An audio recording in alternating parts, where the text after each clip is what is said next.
Numériche, c'est une plateforme numériquement riche. Elle a été fondée avec pour objectif de collaborer avec des gens créatifs à des fins d'édition, de diffusion et de distribution d'œuvres. Pour connaître toutes nos publications, rendez-vous au numériche.com. Bonjour tout le monde, mon nom est Karim Bisaillon et je serai votre animateur pour aujourd'hui dans le cadre de la Bosse des affaires.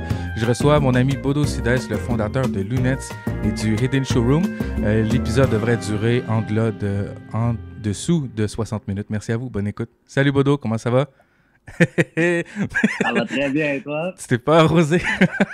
Ça, c'est une entrée en scène. Excuse-moi, ça me fait rire. Oh my God. Je pensais que ton intro était plus longue que ça. Tu m'as dit 2 minutes. Le temps que tu as commencé, j'ai pris une gorgée, puis c'était déjà fini. Oh, wow, excuse-moi. Okay. Écoute, on s'habitue, c'est le nouveau setup comme ça que moi, j'arrive en live, puis là, t'es là. T'apparais, fait que moi, je te vois pas avant. Là. C'est cool, ben, c'était cocasse. Écoute, merci de prendre le temps aujourd'hui, man. Attends, là, ta caméra vient de bugger, j'ai pas compris. OK. Ben, merci d'être là, puis de prendre le temps aujourd'hui avec nous. Ah, ben, merci de l'invitation, c'est très cool. Ça fait plaisir, mon gars, j'ai envie. Ça va être drôle, ça. On va le garder en souvenir. Écoute, moi, ça fait quelques années que je te connais, puis il faut que je le raconte aux gens. J'avais fait déjà une tentative d'enregistrement de podcast avec Bodo. J'étais allé à son bureau, à son showroom, puis le plus gros fail de ma vie, j'ai perdu la carte SD. Donc, je t'apprécie que tu reprennes le temps. C'est vraiment fou comme histoire, là. Je l'ai vraiment complètement perdu. Puis j'apprécie que tu reprennes le temps aujourd'hui. Comme ça, je peux te présenter aux gens puis présenter ton parcours parce que c'est quand même intéressant. Tu sais, ça fait plus de 20 ans, mon gars. Puis comme on en parlait la dernière fois, même numéro de téléphone, même poste, même passion. Parle-moi un peu de tes débuts, s'il te plaît, dans le domaine de la mode, d'abord, là, avec les lunettes, comment c'est venu, puis ton début entrepreneurial un petit peu. Ouais, ben, à vrai dire, le début a commencé un peu comme une loc. Ben, dans ma famille, c'est très entrepreneur, puis c'est très... tu sais, on n'est pas vraiment... on n'a pas des jobs fixes, tu sais, on est vendeur, on est entrepreneur, on a des idées et tout ça. Alors, c'était plus ça le concept de ma personne. Et j'ai eu un handicap visuel quand j'étais petit. Alors, j'ai été obligé un peu d'avoir des lunettes. Et le fait que ma famille est entrepreneur et moi, j'ai développé une passion, ça a aidé à me rentrer dans la mode. Alors, je dirais que j'ai jamais, à part que j'ai un bon goût puis que j'aime ça, j'ai jamais vraiment été professionnellement rentré dans la mode. Le fait que j'ai développé une passion puis que mes parents m'ont donné la piqûre entrepreneuriale, je dirais, ça fait que je suis rentré dans la mode. Je suis rentré dans la mode dans les lunettes à cause de mes handicaps visuels. J'avais bien sûr beaucoup de problèmes. J'ai eu des opérations aux yeux, j'ai eu une photosensibilité, du strabisme, j'ai même les yeux de couleur pour ceux qui peuvent le voir. Alors, tu sais, plein de problèmes qui ont et des spécifications qui ont attaché ma passion à l'œil. Je voulais être cool et c'est ça, j'ai commencé dès être jeune à rentrer là-dedans, un peu avec le hip-hop, la musique, l'entertainment.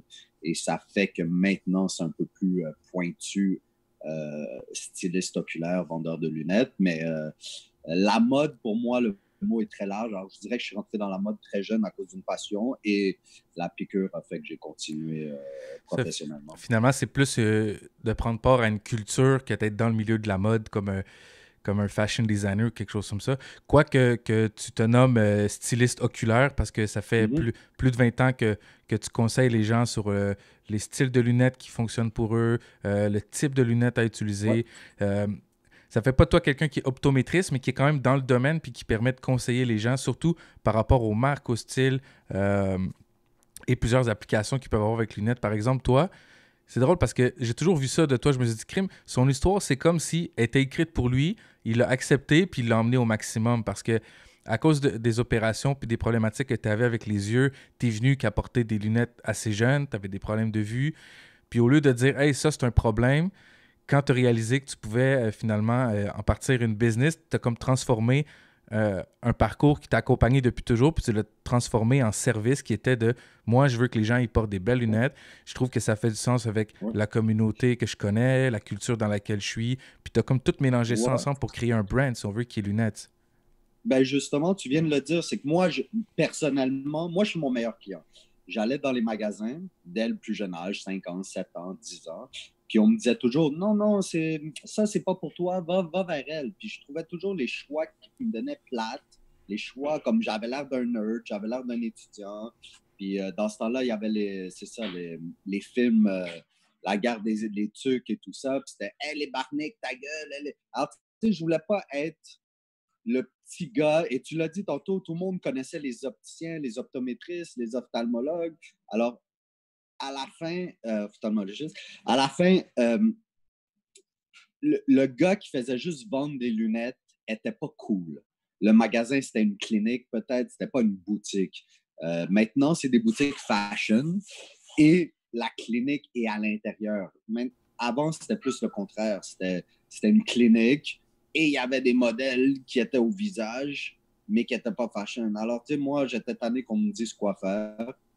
Et plus j'ai vieilli, plus j'ai dit, ben, vous le faites comme ça, mais moi, je veux offrir quelque chose de complètement différent à mes clients et même à moi. Tu sais, comme moi, je voulais des styles différents, des modèles différents. Alors, ça m'a amené justement à instinctivement à être un peu contre l'industrie, ben, contre qu'est-ce que l'industrie présentait, puis à offrir quelque chose que ceux qui me ressemblent, ceux qui ont le même problème que moi, peuvent adhérer puis peuvent trouver cool. Alors, je dois dire que ma business en ce moment est pas set up de façon euh, classique, disons, mais pour ceux qui veulent un service ou un style ou une image, un lifestyle comme moi, je dirais les 25-55 qui me ressemblent, peuvent trouver...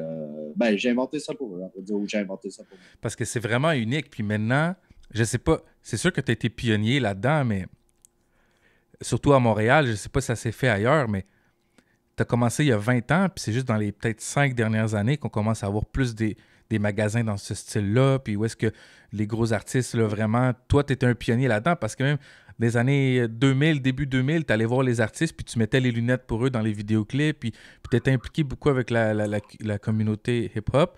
Puis je trouve que ça s'était jamais vu, puis quand j'ai compris qu'est-ce que toi tu faisais, je me suis dit, hey, c'est unique, c'est malade. Puis quelques années après que je t'ai connu, j'ai vu des magasins comme ça qui ont commencé à pop, dans le même vibe.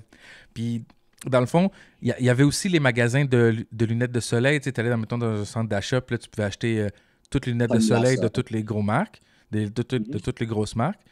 Mais toi, tu as été le premier qui a rendu disponible un peu le style dans l'optique aussi, dans les lunettes de vue. Ben, parce que pour moi, une lunette, ça a toujours été une lunette. Et après, c'est toi qui décides si tu la mets claire, si tu la mets teintée ou si tu la mets transition ou n'importe quoi. Mais une monture, c'est une monture. C'est ça que tu vends au visage. Ouais. Et après, selon les... C'est comme une auto. Tu sais, tu vends une auto. Après, tu prends la biturbo, tu prends la 3.2, tu prends la 4 roues motrices. Tu sais, les options viennent après, mais au début, c'est vraiment le cadre que tu vends. Et l'industrie n'avait pas compris ça. Moi, quand j'ai commencé, j'ai essayé de commander un mur de lunettes claires, comme sans teinte. Et l'industrie, dans ce temps-là, je ne vais pas nommer la compagnie, mais la compagnie m'a dit, tu n'as pas le droit, tu n'es pas une clinique, tu n'es pas un magasin optique. Je suis comme, comment ça, je ne suis pas un magasin optique, je vends juste des lunettes. Il dit, oui, mais tu es plus fashion. Je dis, OK, pensez comme ça. Là, qu'est-ce que j'ai fait? C'est que j'ai acheté une centaine de lunettes de soleil, j'ai enlevé les lentilles et j'ai fait un mur de lunettes de soleil sans lentilles. Là, moi, je vendais bien les lunettes comme ça. Le représentant est venu, puis il a dit, mais comment ça, tu as des lunettes sans lentilles? Je dis, ben, parce que vous ne voulez pas me vendre des lunettes optiques, tu sais. Et ça a commencé comme ça. Puis maintenant, l'industrie a complètement changé. Maintenant, elle vend de l'optique. Et même, tu vas Gucci.com et ça vend de l'optique aussi. Ou d'autres, ou même Sunglassat vend de l'optique. En tout cas, tout le monde vend de l'optique. Et même pour revenir un peu dans ta façon que j'étais visionnaire, oui, parce que je viens de lire, comme maintenant post-COVID, que tous les magasins à Vancouver optiques maintenant marchent sur rendez-vous seulement. Alors, même comme moi, ça fait 5 ans que je suis sur rendez-vous, mais tout le monde commence, même les magasins populaires, à être sur rendez-vous maintenant. Mhm. Alors, c'est vrai assez spécial. parce que je vais pas juste dire ton histoire sans t'offrir la chance de la raconter aux gens qui nous écoutent, mais grosso modo, en 3 parties, tu as commencé avec le sac à dos, tu étais mobile, tu allais voir les gens, tu étais nomade, tu as ouvert un magasin qui a fonctionné pendant des années sur la rue Saint-Denis, et par après, tu as retourné vers le mode nomade, ça fait peut-être à peu près 5 ans justement. Parle-moi un peu du mindset que tu as eu. C'est comme si tu as suivi le marché, toi. Tu étais visionnaire par rapport à la façon que tu l'as abordé. Après ça, quand c'était le temps des boutiques, tu fais la boutique. Puis ça a été un peu. Tu faisais shop in shop avant tout le monde. Tu as fait beaucoup de choses avant tout le monde, tu sais. Après ça, tu as Ouais, fait. premièrement, comme je dis, je suis mon meilleur client. Mhm. Deuxièmement, ça fait 20 ans que je suis dans l'industrie. Alors, j'ai commencé quand il n'y avait pas l'Internet. J'ai commencé quand c'était juste du flyer boy. C'était juste la promotion dans les clubs ou via la musique. Moi, je faisais beaucoup de choses hors commun aussi. Alors, c'est que le problème pas le problème, mais l'affaire quand tu es longtemps dans l'industrie, c'est que tu vois ton effort. Alors, supposons que tu donnes, mettons, 40 heures semaine et tu fais, je sais pas, 100 000 par année. Ben, si l'année d'après, tu mets 50 heures semaine et tu fais encore ton 100 000, c'est que l'industrie commence à changer. Ou à moins que tu n'es pas bon, mais moi, je crois que je suis un des meilleurs. Alors, si je donne plus d'heures, plus d'efforts et ma clientèle augmente et je fais moins d'argent, ben, c'est qu'il faut commencer à changer l'affaire. Alors, je suis allé à chaque fois, à chaque 2, 3 ans, je sentais que ma montée, et je ne parle pas de la popularité ou les ventes, je parle plus les dépenses et les rentrées et tout ça, faisait que l'effort que je donnais ramenait moins de profit. Alors, c'est comme ça qu'il fallait que je m'invente à chaque fois. Et des fois, c'est le gros magasin qui faisait plus de sens. Et des fois, c'est le shop and shop. Ou des fois, c'est être sur rendez-vous. Depuis 3, 4 ans, je trouve que être sur rendez-vous, c'est la meilleure chose au monde. Parce qu'un professionnel, d'après moi, est sur rendez-vous.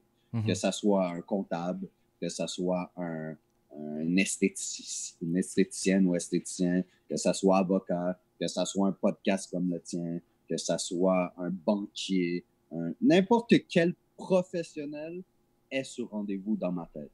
Alors, je trouvais ça stupide que moi, j'étais le patron du magasin, que j'avais un professionnalisme incroyable, que j'avais un talent incroyable et que j'étais là à attendre le client sans qu'on me demande, sans qu'on me réserve. Alors, tu sais, je trouvais ça un peu bizarre. Et c'est pour ça, tu sais. Alors, je crois que j'ai été chanceux que le marché m'a suivi après, tu sais, parce que j'ai pas la fou, tu sais. Mais j'ai vraiment fait ça côté chiffre, côté analyser le marché, côté qu'est-ce que moi j'aimerais pour moi. Je travaillais des 18 heures par jour, puis là j'ai 3 business que je peux travailler 18 heures par jour au lieu de une que je travaille pas côté 18 heures. Alors, Ça t'a un peu permis d'être plus efficace avec ton temps, mais j'aimerais ça que tu me parles de la transition vers le début qui était plus nomade. Tu n'avais pas besoin de tenir autant d'inventaire que quand tu as parti la boutique. Comment ça a été ton level up à toi de dire, OK, je pars avec tant d'inventaire, pour ça tu as commandé un mur complet, puis tu étais plus nomade. Comment tu transitionnes vers, OK, là, on a un magasin, on doit tenir un inventaire beaucoup plus gros. Comment tu as fait pour t'ajuster ton entreprise avec ça? Comment tu as vu l'investissement, toi? je dois dire que l'inventaire varie beaucoup. Quand j'étais magasin commercial, je peux te dire un petit. Ben, à vrai dire, mes premiers magasins, j'avais 300 lunettes. Je trouvais que 300 lunettes, c'était assez. 100 lunettes hommes, 100 lunettes femmes et 100 lunettes un peu unisex. Quand je suis allé dans le magasin commercial plusieurs années après, j'avais 1200 lunettes parce que j'avais des sections sport, des sections vintage, des sections optiques.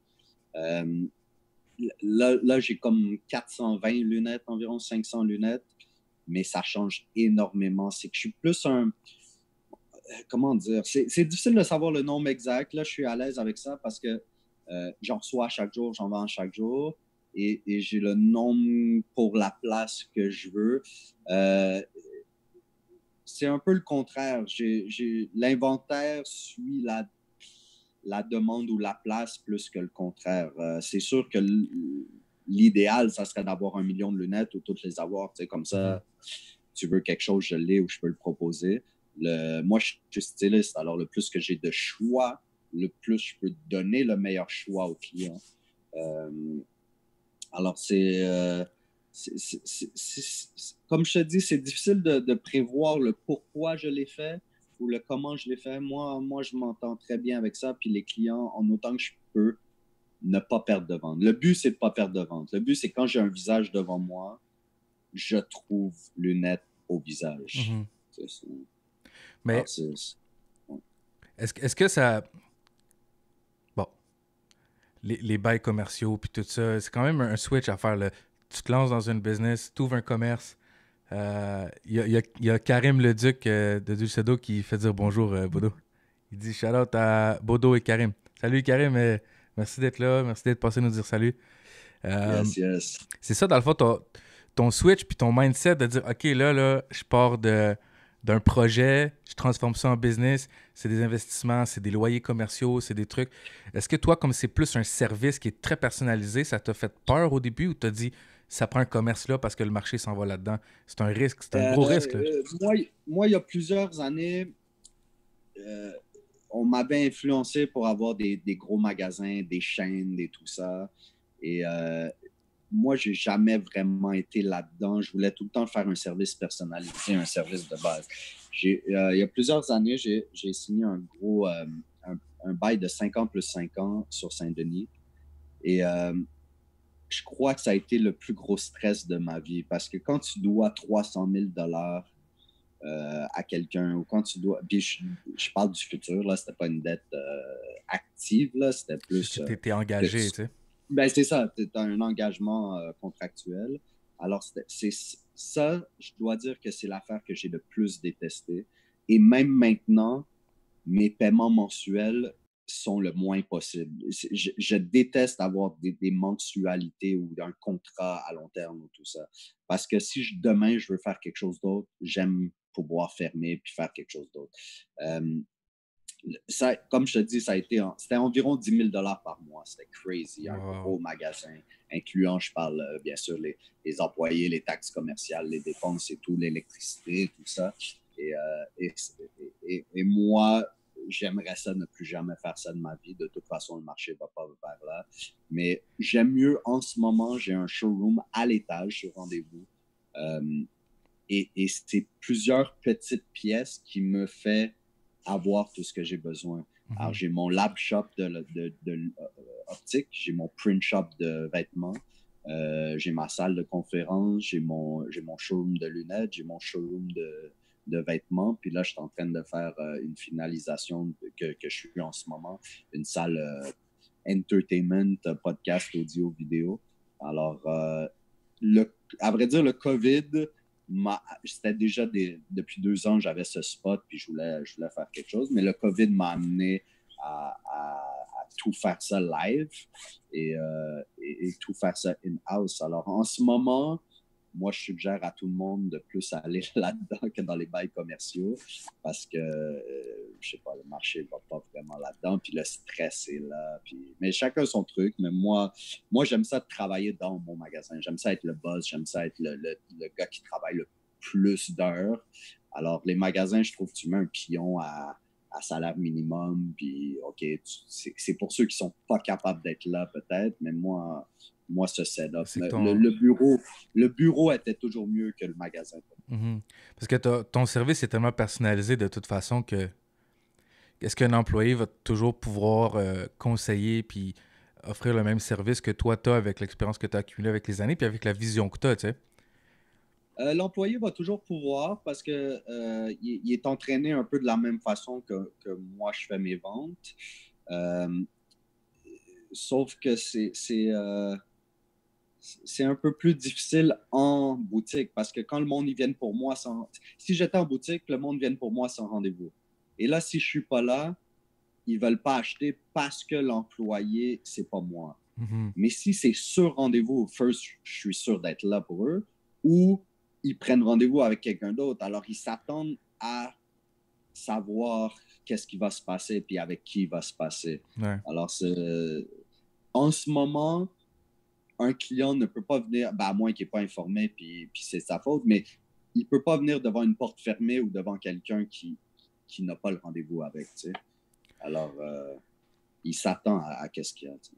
Fait qu'au moment donné que tu te rends compte de ça, tu réalises que, OK, dans le commerce, je vois déjà, parce que tu m'en avais parlé à l'époque, tu as dit, c'est ça l'habitude du client de toute façon. Ils viennent tous sur rendez-vous, même si tu as pignon sur rue. Puis... Moi, tu vois, c'est ça. Mon magasin était ouvert de 10 à 6, puis des fois à 5h45, 6, j'avais des amis qui m'appelaient. Hey, j'arrive. Tu sais, alors, finalement, les heures de bureau n'avaient même pas rapport. L'employé n'avait pas rapport. Puis supposons que toi, tu viens dans mon magasin, je sais que tu es un bon client. Je sais que tu es mon ami aussi. Alors, tu vas traverser la porte, je vais vouloir te servir. Alors, je vais direct vers toi, on a une bonne relation, on a une bonne conversation, et comment ça va? Je commence à te montrer 2-3 modèles. Là, il y a un couple ou 2-3 amis qui rentrent, je suis obligé d'aller les servir ou donner mon attention, sinon ils vont partir. Toi, je viens t'enlever mon attention, alors tu as un moins bon service. Mm-hmm. Eux, ça se peut que je les connais pas, alors peut-être que je dois regarder s'ils doivent voler ou ils sont 3, alors je dois les servir de gauche à droite. Ils veulent tous les essayer. Alors finalement, je suis à gauche, à droite. Toi, tu n'as pas un bon service. Eux, ils n'ont pas un bon service. Et là, il y a une autre personne qui arrive qui veut dépenser 1000$. Et là, je peux ni... En tout cas, j'avais tout le temps 6-7 personnes dans mon magasin. Même à 3 employés, il y avait 20 personnes dans le magasin. Alors moi, j'en avais 6-7 tout le temps sur moi. Mm-hmm. Et je trouvais que je ne donnais pas un service à 100%. Je donnais tout le temps un bon service puis un honnête service de mon cœur. Mais à la fin, je suis comme, moi, si j'étais le client, ça me ferait chier. Alors, j'aimais mieux fermer la porte et si tu veux mon aide ou mon service, tu m'appelles, tu rentres, toi, tu as ta demi-heure, je te fais le meilleur service pour toi, puis après, tu passes à un autre. Mm-hmm. Et comme ça, mon pire client ou mon meilleur client ou le client que je connais le plus ou le client que je connais moins, ils ont le même service. Tu sais, ils ont toutes le A1 lunettes. C'est comme ça, finalement, que tu as bâti ton brand lunettes, qui est comme un peu ton icône, ta marque à toi. Toi, tes lunettes, le conseiller en stylisme des yeux. Et puis, ça fait plusieurs années que tu fais ça. Puis, qu'est-ce que t'emmènes, admettons, de ta boutique vers, admettons, le transfert que tu as fait vers Hidden Showroom, qui est aussi un commerce en ligne qui permet aux gens de commander des lunettes.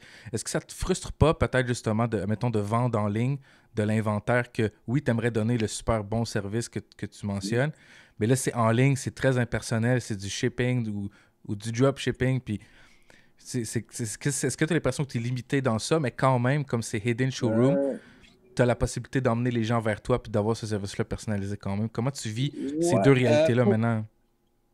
Pour être franc, je laisse au client à décider, dans le sens que je donne toutes les options.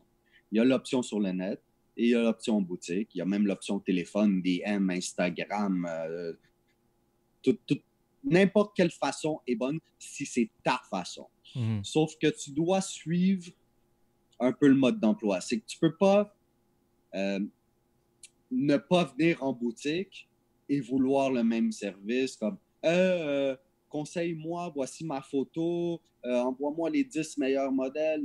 Non. C'est où tu vas sur le net, puis c'est toi ton propre styliste, ou tu viens en boutique et je te donne tous mes conseils et ma passion derrière la rencontre. Alors, c'est moi qu'est-ce qui m'énerve un peu, c'est ça m'énerve pas vendre une lunette sur le net à quelqu'un en Australie, puis pas savoir si ça lui fait bien, puis tout ça, parce que c'est sa décision. Et lui a aimé le modèle, et lui, ça lui a fait plaisir au cœur de l'acheter, et ça va lui faire plaisir au cœur de le recevoir.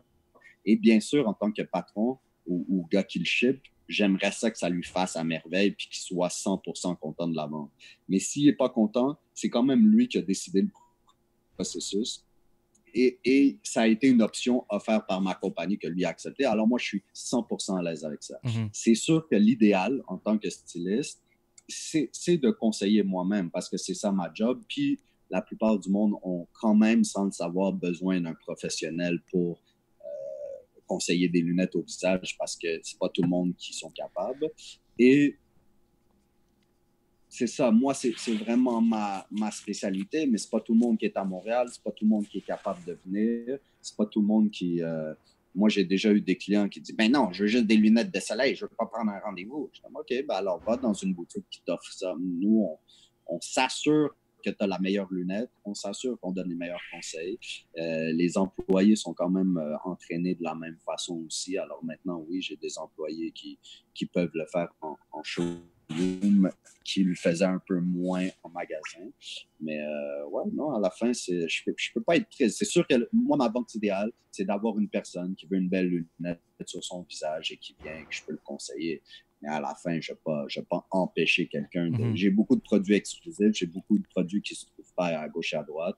Alors, je ne vais pas empêcher quelqu'un de venir acheter dans mon magasin. Puis, est-ce que c'est grâce à ton volume que tu as accumulé avec les années que tu es capable d'avoir des modèles exclusifs maintenant, ou c'est parce que tu pognes des opportunités sur le marché ou tu pognes des modèles limités parce que tu vas dans les trade shows? Parce que je me rappelle quand tu m'avais expliqué une fois dans une conversation...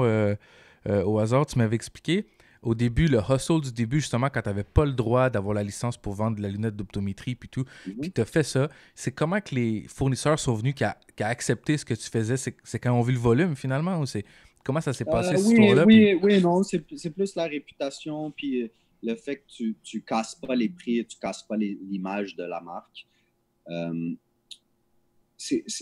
Au début, je veux dire, dans mes commencements, j'avais de la misère à acheter beaucoup de marques parce que je suis nouveau. Plus une marque va t'amener une autre, dans le sens que tu es obligé de commencer avec une petite marque. Là, je ne veux pas nommer plein de marques, mais vous allez comprendre dans le sens que tu commences avec Nike. Nike te donne Lacoste. Lacoste te donne Hugo Boss. Hugo Boss te donne... Ferragamo. Ferragamo te donne Gucci. Gucci te donne, et ainsi de suite, dans le sens que c'est impossible que tu peux avoir les grosses marques dès le début.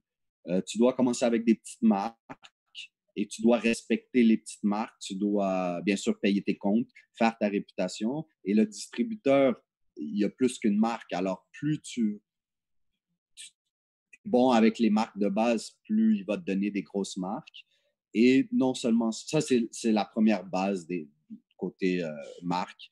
Il y en a d'autres qui sont exclusifs, qui veulent juste 2-3 codes postales par province ou par pays. Alors, si comme c'est une marque qui ont peut-être 500 modèles par année et ils en veulent seulement 10 au Canada ou 30 au Canada. Alors, tu fais la demande et si tu es le magasin, ils vont dire, OK, tu peux être le seul au Canada, mais tu dois m'acheter les 30.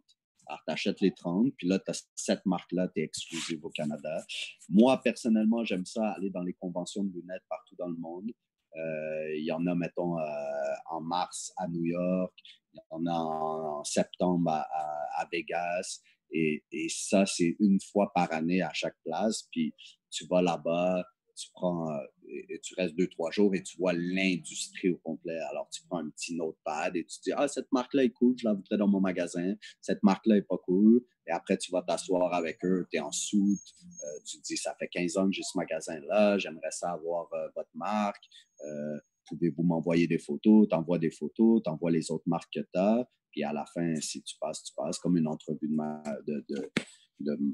d'emploi ou quelque chose. Tu sais. Le but, il faut d'aller... C'est aussi comprendre ton marché puis comprendre tes clients. Tu sais. Quand j'avais un magasin commercial, je voulais juste les marques que les clients connaissaient. Dior, Gucci, Carrera, les Oakley, les Maui Jim, les Ray-Ban. Maintenant, les marques que je viens de te nommer, je les ai même pas en boutique. Pourquoi? Parce que le but de venir dans mon showroom, c'est de voir tout ce que tu n'as pas vu en magasin. Parce qu'en magasin et en site Internet, tu l'as déjà testé ou tu l'as déjà vu. Moi, j'ai un niveau différent. Je ne dis pas que c'est un niveau supérieur ou inférieur, je dis juste que c'est un différent niveau. Et si tu veux adhérer à ce différent niveau, ben, tu dois venir ou au showroom ou sur mon site Internet. Ouais, c'est nice. Fait que le site web, c'est hiddenshowroom.com. Puis parle-moi un peu aussi, parce que quand tu as fait la transition... Puis j'ai iReligion. Ouais. Oui, iReligion, Ouais. explique-moi un peu c'est quoi, parce que ça a été comme en Ben, transition, ça. C'est entre Lunettes puis le Hidden Shroom, il y a iReligion qui est né, right? exact. Parce que lunettes, j'ai inventé ça dans les débuts années 2000. Là. En novembre 2000, j'ai inventé ça. Et j'avais 18 ans et j'ai fait ça jusqu'à peut-être. Ben, je le fais encore maintenant, mais euh, je dirais que ça a été jusqu'en 2013, la vente de mon magasin commercial. Euh, je me suis un peu assis sur mon sofa et je me suis dit, qu'est-ce que j'aimerais projeter aux clients. Et je trouvais qu'il y avait deux, trois choses que j'aimais pas avec Lunettes, dont toute l'image hip-hop rattachée à ça. Et pas que j'aime pas le hip-hop, mais hip-hop, c'est personnel. Moi, je suis pas très personnel, puis mes goûts personnels ont transgressé trop dans l'entreprise. Et plus je vieillissais, plus je voulais séparer les deux. Alors, Lunettes, ça a toujours été moi. C'était mon nom de DJ, c'était mon surnom à l'école, ça a toujours été moi. Alors, je me suis dit, OK, Lunettes, je vais le mettre personnel. De toute façon, on m'appelle déjà Lunettes. Alors, c'est moi Lunettes, ça a toujours été moi Lunettes. Et iReligion, je vais commencer à enlever l'image en arrière personnelle et je vais juste mettre des lunettes. Alors, ça va être black and white. On ne sait pas qui est en arrière. Tu sais, lunettes, savait que c'était moi. Et iReligion, on ne savait pas. 2 ans après, heureusement ou malheureusement, j'ai commencé à additionner d'autres services, dont le linge, print shop. Maintenant, il y a les autres salles, entertainment et tout. Et je trouvais que iReligion était trop axé sur les lunettes et les yeux et la passion des lunettes optiques. Alors, il fallait que je trouve un nom qui avait malheureusement pas rapport avec les lunettes. Et j'étais dans un showroom caché qui était iReligion. Et je me suis dit, waouh, ça c'est un méga nom, c'est une belle marque. Je suis allé sur le .com, hiddenshowroom.com n'était pas pris. Alors j'ai dit, ouais, je crois que pour le futur, Hidden Showroom peut englober tout. Peut être une marque de linge, peut être Puis c'est le concept, puis je peux rajouter d'autres choses. Alors j'aurais pu retourner à lunettes, ça veut dire, au lieu d'inventer Hidden Showroom, mais je trouvais que Hidden Showroom était une marque C'est qui bien, et pourrait puis durer des ça met années. l'emphase aussi sur ton service personnalisé. C'est-à-dire que si les gens ils achètent via Hidden Showroom, puis que la clientèle web, elle passe par Montréal, puis elle sait qu'il y a un spot quelque part que tu appelles, puis yo, ils vont te montrer le showroom, c'est où, puis il y a les displays qui te montrent, un peu comme les magasins privés, les grands artistes, ils magasinent dans des magasins privés comme ça. Il n'y a pas de logo, il n'y a pas rien, les vitres sont teintées, tu rentres là-dedans, tu as les plus grosses marques au monde, là. Et Exact, ben, c'est exactement ça mon showroom. Puis ma première clientèle était la clientèle artistique. Alors c'était justement une clientèle qui ne voulait pas aller dans les magasins normaux, qui voulait prendre rendez-vous, qui voulait avoir un service personnalisé. Alors, ça fait 20 ans que je fais un peu ce service-là. Sauf que c'est ça, l'influence un peu du marché m'a fait aller en boutique pendant un laps de temps, mais j'ai commencé en showroom et je vais sûrement finir en showroom parce que c'est qu'est-ce que j'aime. Tu sais. comment tu as vécu la réussite d'avoir beaucoup de rappeurs, pas mal toute la scène de rap québécoise, montréalaise est venue te voir, mais pas mal toute la scène de rap française d'Europe Mhm. et qui sont passés par Montréal, sont allés au magasin Ben, à vrai surtout. dire, Comment tu as vécu avec ça, toi? Comment tu le perçois? Est-ce que tu en vois un rentrer, tu es comme «Oh! J'ai quelque chose, là, ça va lever mon affaire, je prends des photos, puis le succès est arrivé». Comment tu vis cette réalité-là d'avoir des gros artistes qui viennent, puis que... ben, gros artistes, c'est drôle à dire parce qu'il y a des fois, c'est les plus petits artistes qui ont le meilleur core base. Mhm. Puis c'est eux que quand ils vont dire achète une lunette rouge, tout le monde va venir acheter la lunette rouge. Tu sais. Ouais. Il y a beaucoup d'artistes qui n'ont pas cette influence vendre produits, je dirais. Tu sais, ils ont une influence cool, tout ça, mais c'est ça. Il y a des artistes qui vont faire qui va avoir beaucoup de clients, puis il y a d'autres artistes qui vont faire qui vont juste vouloir venir voir en boutique comment c'est cool, tu sais. Puis moi, je veux dire, ma vraie job, c'est être vendeur de lunettes. Alors, quand je vois un visage, que ce soit la reine d'Angleterre ou que ce soit n'importe quoi, au contraire, si c'est un visage facile, j'ai un sourire. Si c'est un visage difficile, j'ai des célébrités pas pour en nommer parce que peut-être qu'ils vont l'écouter, mais qui ont des grosses têtes comme ça que je déteste servir parce qu'il n'y a aucune lunette que je suis capable de mettre. Puis il y a des célébrités qui sont moins populaires, mais qui ont un visage magnifique et je peux mettre toutes les lunettes dessus puis tout va bien, tu sais. Alors moi, la popularité, je vais aller la chercher. Et un artiste, je suis content qu'il vienne en boutique, mais moi, je juge la personne. Je ne vois pas les couleurs, je ne vois pas le statut social, je ne vois pas la religion, je ne vois pas... C'est des affaires que je ne vois pas, moi. Moi, je vois que tu es une personne, que tu as un visage et que tu rentres parce que ou tu respectes qu'est-ce que je fais, ou que tu as besoin de mon service, ou que tu as besoin de mon produit. Et c'est ça la relation que je vois. Après, oui, il y a une caméra et il y a un fan qui est d'accord avec tout ça, mais ma job n'est pas plus que mettre la bonne lunette sur la bonne personne à ce moment-là. Fait que tu les as attirés pour la culture dans laquelle tu participais, tu les as attirés parce que quand même, les Je l'ai attiré parce que je voyais qu'ils portaient des LED lunettes. Dans mon temps, tous les artistes portaient ou des fausses lunettes ou des LED lunettes. Et moi, c'est ça que j'aimais pas. Alors, à vrai dire, c'était le contraire. Pour moi, c'était les plus accessibles. C'était comme, ouais, t'es public, tu parais mal, t'as des LED lunettes. Moi, je suis un styliste, j'ai des lunettes dans mon sac à dos ou j'ai un magasin, je veux que tu viennes en avoir des plus belles. Puis la conversation était facile à faire parce que justement, j'étais le seul. Il y a personne, pendant 10 ans, il n'y a personne qui donnait le même service que moi. Tu ne pouvais pas l'avoir. Là, il y en a qui ont imité et même c'est un service qui est un peu plus populaire ou répandu et c'est moins bizarre de le voir, je dirais. Mais pendant 10 ans, j'étais un peu l'extraterrestre du domaine. Tu sais. Ben oui, mais tu sais, tout ça t'a emmené à bâtir maintenant ton brand qui te permet d'explorer, d'exploiter plus le commerce en ligne aussi, puis d'être plus créatif dans ton travail maintenant avec un peu des vêtements, comme tu as mentionné, puis un peu même un peu de l'événementiel, puis tu vas te lancer peut-être tu m'as mentionné, dans le multimédia dans le futur, puis je trouve ça nice que tout ça t'emmène parce que ça c'est toujours relié. Tu sais, quand je t'ai dit au début de la conversation que c'est comme si ton histoire est écrite pour toi, tu fais juste l'accepter puis la vivre.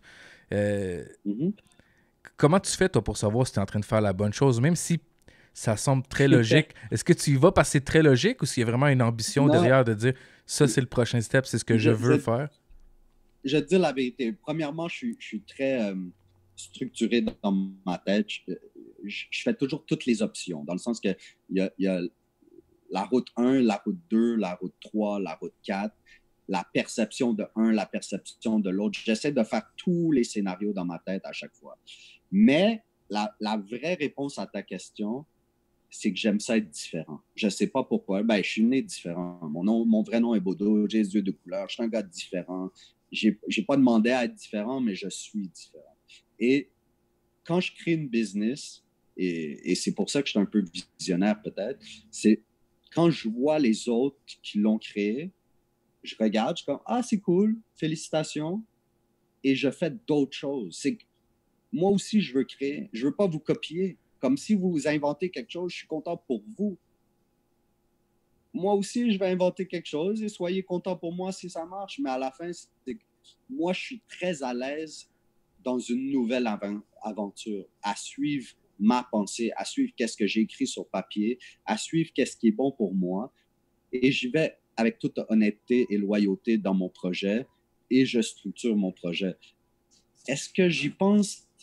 Est-ce que je veux être visionnaire? Non, mais je crée quelque chose qui est tellement propre à moi que ça devient visionnaire. Je ne sais pas, c'est comme moi, je faisais des podcasts il y a une dizaine d'années, une douzaine d'années.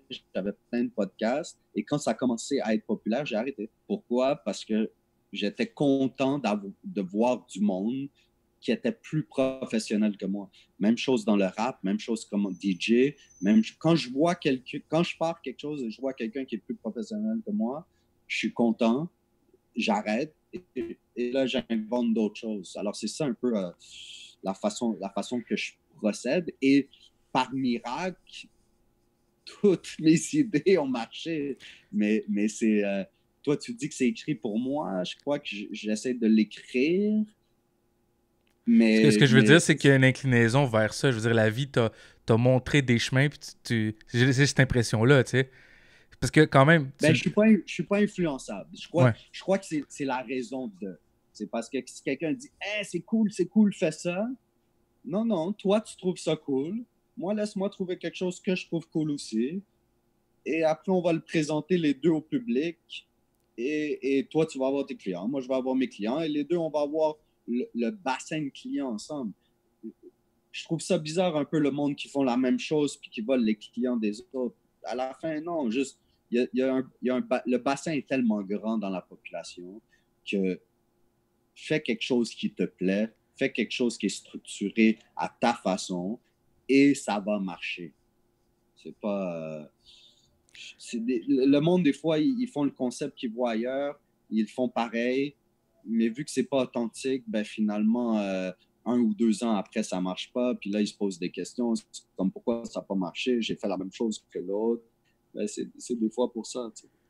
Puis comment tu as vécu, toi, justement, les difficultés? Parce que c'est sûr que d'être comme ça dans les C'est débuts, ça. là, ça va mieux parce que ça fait 20 ans, tu es établi, tu as une clientèle, tu es En train de connu. bugger ou je bug ou... Moi, je t'entends bien, en tout cas. Je t'entends correctement. Est-ce que toi, tu m'entends? Ouais, là, tu viens de recommencer le vidéo. Répète ta question. Pas Ouais, entendu. ouais. Je voulais savoir, dans le fond, comment tu as vécu un petit peu. Tu sais, maintenant, tu as la notoriété puis tu es connu, puis tu as ta clientèle d'établi, mais comment tu as vécu les débuts quand c'était peut-être même pas une paire de lunettes par mois? Comment tu fais pour vivre de ça? Est-ce que c'est d'avoir un emploi? Ou... Je sais que tu travaillais aussi dans le domaine, mais combien de temps ça t'a pris entre le moment où tu as la vision jusqu'au moment où est-ce que tu développes, puis tu l'emmènes à un niveau où est-ce que tu peux en vivre? Parce que c'est dur, le produit. C'est des gros calculs. Il faut que tu tiennes ton Euh, inventaire. Il faut que tu... ouais, euh, pour être franc, j'ai eu des up and down. Dès le début, j'en ai vécu. Euh, parce que, je sais pas, ma promotion était tellement forte, puis il n'y avait pas l'Internet. Alors, tu faisais 100% du profit, dans le sens que un client comme toi ne pouvait pas savoir qu'est-ce qui était sur le marché et combien c'était sur le marché. Alors, supposons que j'avais une Gucci à 300 $, je pouvais la vendre à 400, je pouvais la vendre à 300. Je n'avais pas besoin de faire de rabais parce que personne ne savait le marché ou la valeur. Alors, au début, je pouvais vendre, puis je n'avais pas de dépenses fixes, c'était mon sac à dos. Alors, je faisais du 200-300 $ de la vente et ça m'a permis d'être comme un vendeur de drogue payé, mais légal dès le début. Tu sais, c'était légal. Après, il a commencé à avoir les loyers, la promotion, les employés, l'Internet, euh, les up and down, les erreurs. Et c'est à la suite que j'ai des fois d'autres emplois où j'ai travaillé même dans l'optique à un moment donné, retourner. Même maintenant, si ma journée se fait en 2 heures et demie et j'ai assez d'énergie pour faire un autre 8 heures, puis c'est ça que je suis en train de faire, là, je suis en train d'inventer 2 autres jobs, qui est les print shops puis la salle multimédia, mais c'est parce que j'ai eu assez d'heures libres parce que j'ai maîtrisé mon premier travail en un peu d'heures. Alors, c'est pas. Je ne sais pas comment répondre exactement à ta question, mais c'est pas mauvais d'avoir un deuxième job. C'est pas mauvais d'avoir un troisième job. C'est pas. Et, Hmm. et travailler pour toi ou avoir un salaire ou être entrepreneur autonome, c'est pas parce que l'argent vient à gauche ou l'argent vient de toi que c'est pas de l'entrepreneuriat ou c'est pas ta compagnie. Tu sais, moi, personnellement, si tu dis Bodo, viens demain, on va faire du Flyerboy, je te paye 10 $ de l'heure, entre 7 et 10, est-ce que tu peux? Et j'ai le temps, je vais te dire oui, parce qu'il n'y a pas de sous-métier, il n'y a pas de. Si quelqu'un m'offre de passer la mop et j'ai le temps pendant ce 2 heures, je vais le faire. Il n'y a pas de. Mhm. C'est pour ça que j'ai de la misère à répondre à ta question. C'est que demain, je peux retourner à travailler 2 heures pour quelqu'un d'autre. Comme il n'y a pas de. Mhm. D'après moi, je vais être jamais satisfait. Je vais être jamais autosuffisant. Je vais être jamais comme juste je travaille pour moi ou juste. Encore demain, j'aimerais ça faire plus. Mhm. Si on m'offre une opportunité que je peux faire dans mon horaire, je dis oui. Ben oui, ben, il faut toujours être ouvert aux opportunités. Puis surtout dans un domaine comme toi, ça te permet beaucoup de liberté. Tu es sur rendez-vous. Mais quand même, tu as une clientèle vraiment établie. C'est réel. Tu n'as pas besoin d'aller passer la mop. Là. Je trouve ça dur comme exemple, mais ça montre une bonne valeur. Je veux dire que tu juges pas les opportunités. Puis si c'est ça qu'il y a, c'est ça qu'on prend. Puis tu sais, tu peux vendre des lunettes puis des produits à des top artistes. Puis avoir une mentalité d'être prêt à prendre n'importe quelle opportunité non plus, je pense que c'est quelque chose de bon à garder. Mais y a-t-il un moment où est-ce que tu dis, bah, j'ai pas tant besoin finalement, je peux relaxer un peu, ou tu as toujours ce grind-là, tu sais? Non, le mot besoin, non. J'en ai tout le temps besoin. Il y a des fois que ça me tente pas, puis je le fais pas.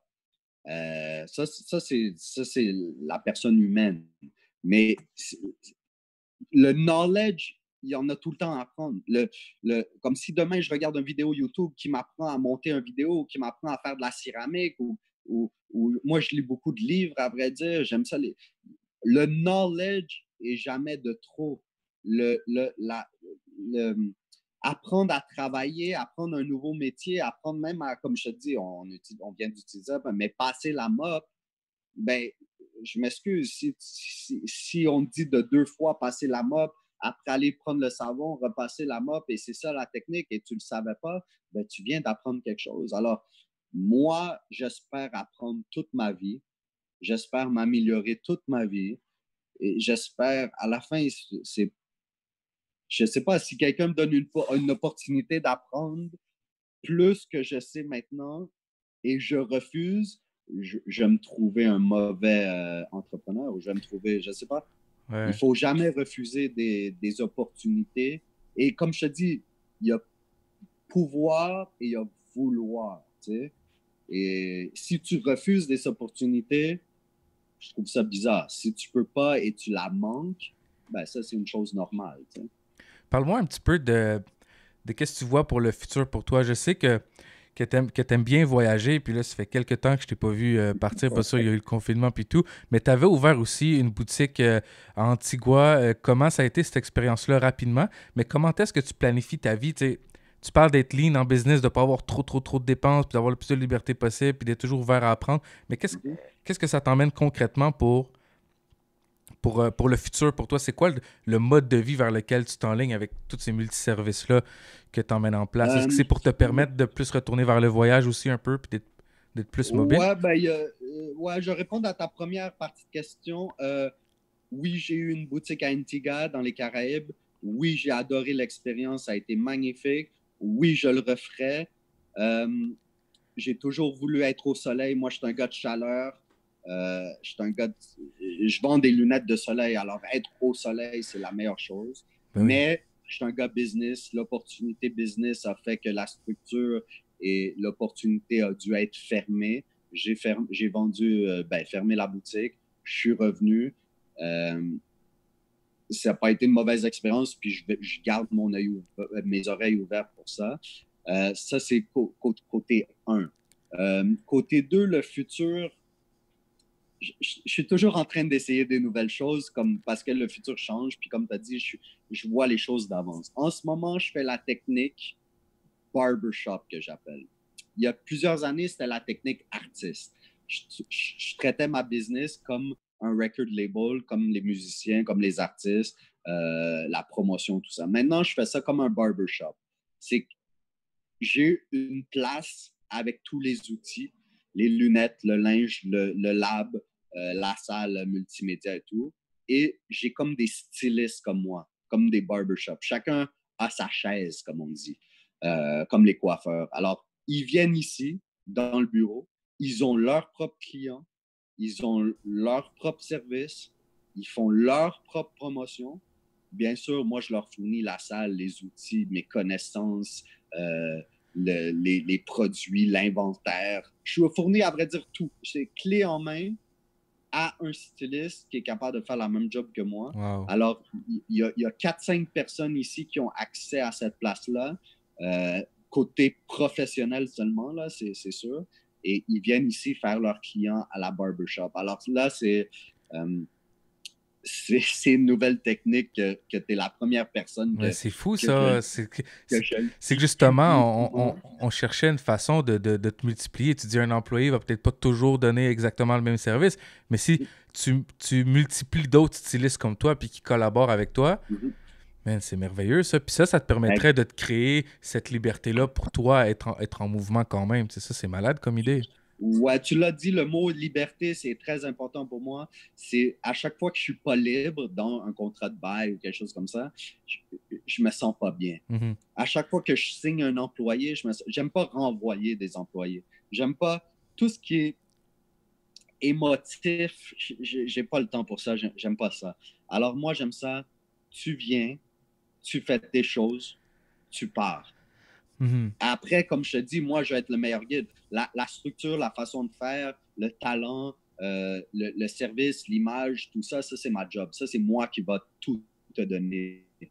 Mais après, tu vas avoir l'indépendance, la clé en main, et le client va avoir le même service et les mêmes opportunités, que je sois là ou pas là. Mm-hmm. Alors, de cette façon-là, je peux partir en vacances, je peux avoir un autre showroom dans une autre ville, dans un autre pays, parce que cette façon-là est assez clean. Et je ne sais pas si je devrais l'annoncer sur ton podcast, mais je vais quand même le faire, j'ai osé.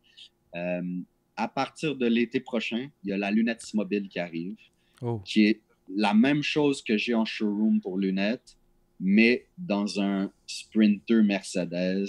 Et on va aller vers vous au lieu que vous allez vers nous. Mm-hmm. Alors, ça va être un showroom mobile.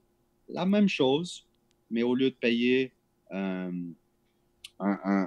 nombre par mois comme loyer, tu achètes le camion, tu le retapes à l'image de ta compagnie, puis là, tu as un camion mobile, un magasin mobile, à peut dire. Mm-hmm. Alors ça, je dois dire, ça, c'est les deux choses qui vont arriver.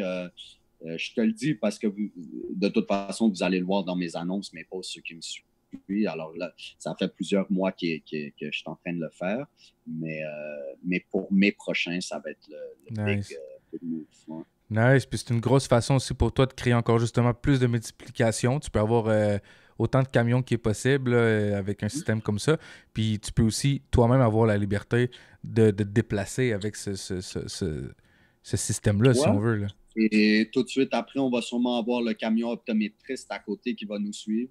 Comme ça, tu vas dans les entreprises, tu vas dans le parking, tu as des rendez-vous de 9 h le matin à 5 h le soir avec un magasin de lunettes et un optométriste, les deux dans le camion à côté. Puis c'est tout du service personnalisé. Tu as ta demi-heure, tu es tout seul. Puis je crois que dans les temps comme ici, moi, ça fait longtemps que j'ai cette idée, mais à vrai dire, c'est maintenant qu'il faut la faire. Ouais. Parce que c'est ça, c'est en plein dans le temps. Ben oui, c'est plein de belles choses pour le futur, Bodo. Écoute, comme mot de la fin, j'essaie de garder le format en bas d'1 heure, puis on approche bientôt.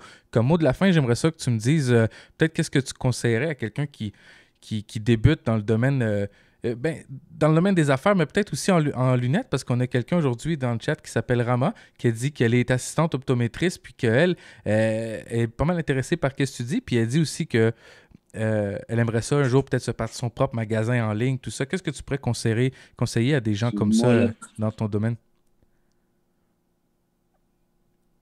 Ben, à vrai dire, je ne conseille pas nécessairement d'aller par domaine. Vas-y. De façon générale. De façon générale et de façon personnelle aussi. Parce que il ne faut pas m'imiter parce que la façon que moi je fais était propre à ma façon d'acheter, tu sais. La personne qui nous regarde en ce moment, s'il est habitué d'aller dans une petite clinique, puis sa façon de faire ou son image est comme une petite clinique, ben, je te conseille de continuer à être assistante optométriste, puis éventuellement d'acheter la business ou des parts de la business, puis faire cette façon-là. Moi, j'aurais pu avoir n'importe quel produit puis faire pareil, mais 2 affaires que je conseille à 100%, ben, peut-être 3. Premièrement, faites quelque chose qui vous plaît à vous. Soyez authentique dans votre choix de direction. Deuxièmement, écrivez tout sur papier. Moi, je suis un gars, là, ben, mon papier est dans ma tête, mais ceux qui le savent que le livre est assez épais puis il est barbouillé. Là. Moi, je dis toujours que j'ai 2 cerveaux. Là. J'en ai un qui est social puis l'autre qui pense tout le temps à la business. Alors, essayez d'écrire tout Et quand je parle d'écrire, je parle vraiment d'un plan d'affaires. Les dépenses, le temps, les employés, les in, les out, les incoming, les outgoing. Comme faites 3-4 scénarios. Puis la meilleure façon de faire des scénarios, c'est bien sûr si vous êtes votre propre meilleur client. Moi, c'est facile, tous mes scénarios, c'est que je me mets en tant que vendeur, puis je me mets en tant qu'acheteur, puis je me challenge moi-même. Et soyez sérieux. Je dis toujours aux personnes, il y a des artistes qui essayent d'être populaires en travaillant 2 heures par semaine. Non, il faut faire 40 heures. Alors, tu m'as demandé tantôt si j'avais un autre travail. Ben, si j'ai un autre travail, je le fais pendant 40 heures. Si j'ai ce travail, je le fais pendant 40 heures. Si j'ai une autre business où j'invente quelque chose d'autre, ben, il faut que tu mettes ton 40 heures. Des fois, il faut que tu en mettes plus, mais le sérieux, les heures de travail, l'horaire. Moi, quand je travaillais de la maison, puis je travaille de la maison maintenant, des fois, je mettais un suit juste pour me mettre dans le mode travail. Puis quand tu ne travailles pas, tu enlèves le suit. Alors, c'est plus des... c'est difficile de conseiller une personne ou au contraire conseiller tout le monde. Sauf que si j'ai des conseils assez généraux à dire, c'est ça. Faites une structure. Puis écoutez pas personne. C'est pas... Oh, ça a coupé un tout petit peu. Je pense que ça va revenir. Sinon, j'allais dire... Bodo, tu m'entends?